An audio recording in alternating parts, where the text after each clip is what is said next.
Hello guys. Day 2 story. Shruti ఎలియాస్. శృతి వాళ్ళ అమ్మ వాళ్ళ ఇంట్లో మేలుకుంటుంది. శృతికి ఏం అర్థం కాదు అక్కడికి ఎలా వచ్చింది అని చెప్పేసి. వాళ్ళ అమ్మ వచ్చి కాఫీ ఇస్తుంది. కాఫీ తాగుతూ ఉండగా వేరే వాళ్ళ వాయిస్ వినపడుతుంది. ఏంటా అని తొంగి చూస్తే అక్కడ వాళ్ళ నాన్న ఉంటాడు. వాళ్ళ నాన్నని చూసి ఇంకా షాక్ అవుతుంది. ఎందుకంటే శృతి వాళ్ళ అమ్మ నాన్న చిన్నప్పుడే విడిపోయారు. ఇప్పుడు చూస్తే వాళ్ళిద్దరు కలిసే ఉంటారు. ఏంటా అని చెప్పేసి వాళ్ళ దగ్గరికి వెళ్ళి, మీ ఇద్దరు నా చిన్నప్పుడే విడిపోయారు కదా, ఎలా కలిసారు, ఎప్పుడు కలిసారు అని అడుగుతుంది. శృతి వాళ్ళ అమ్మ ఒకటి పీకి, పిచ్చి పిచ్చిగా మాట్లాడుతున్నావేంటి, నైట్ తాగిన దిగలేదా అని చెప్పేసి అంటుంది. నేను ఎప్పుడు తాగాను, నాకు తాగే అలవాటే లేదు కదా అంటే, ఆహా అవునా అని చెప్పేసి శృతి వాళ్ళ వీడియో చూపిస్తుంది.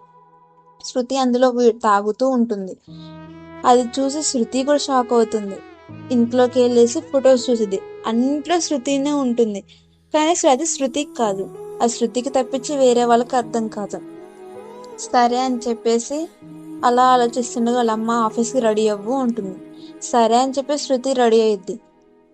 రెడీ అయ్యి కిందికి వచ్చేసరికి, నువ్వెప్పుడు ఇలా రెడీ అవ్వలేదు కదా, ఎందుకు ఇలా రెడీ అయ్యావు, ఓల్డ్ అంటే నీకు నచ్చదు కదా అని చెప్పేసి అంటుంది. శృతి ఏం మాట్లాడకుండా వెళ్ళిపోతుంది. అలా దారిలో వెళ్తుంటే శృతి అందరూ పలకరిస్తారు. కానీ శృతి వాళ్ళని చూసిందిలే కానీ ఎప్పుడు మాట్లాడలేదు. కానీ ఇప్పుడు మాత్రం వాళ్ళందరూ తనని పలకరిస్తున్నారు. తను నైట్ ఫాలో అయిన కుర్రాళ్ళు కూడా తను చూసి పారిపోతారు. ఇంకా కన్ఫ్యూజన్ పెరిగిపోద్ది. సరే అని చెప్పేసి తను ఆఫీస్కి వెళ్ళిద్ది. ఆఫీస్లో కూడా అందరు పలకరిస్తూ ఉంటారు. కానీ శృతి మాత్రం సైలెంట్గా ఉండి తన వరకు తను చేసుకుంటుంది. వాళ్ళు ఏంటి, ఏమైంది, ఏం మాట్లాడలేదు అని అడిగితే, కొంచెం హెల్త్ బాగలేదు అంతే అని చెప్పేసి కూర్చుంటుంది. ఇక తను ఆలోచిస్తూ ఉంటుంది. తను స్నానం చేసేటప్పుడు కూడా తన బాడీ నిండా టాటూస్ ఉంటాయి అన్నమాట. అది తనకి ఇంకా టెన్షన్ పెంచుద్ది అనమాట. సరే అని చెప్పేసి ఇదంతా ఆలోచించుకుంటూ తన వర్క్ తను ఈవినింగ్ కల్లా పూర్తి చేసుకుంటుంది.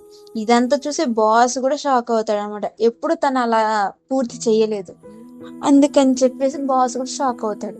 సరైన వర్క్ అంతా సబ్మిట్ చేసేసి వెళ్తూ ఉండగా అక్కడ కొంతమంది కుర్రాళ్ళు మళ్ళీ శృతిని చూసి పారిపోతారు.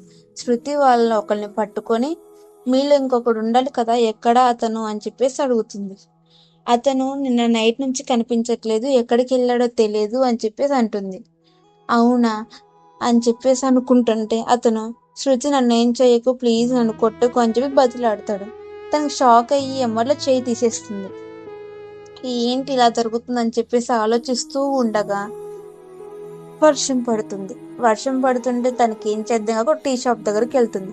ఆ టీ షాప్ దగ్గర ఎవరు కనపడతారంటే అలియాస్ టీ అమ్ముతూ కనపడతాడు.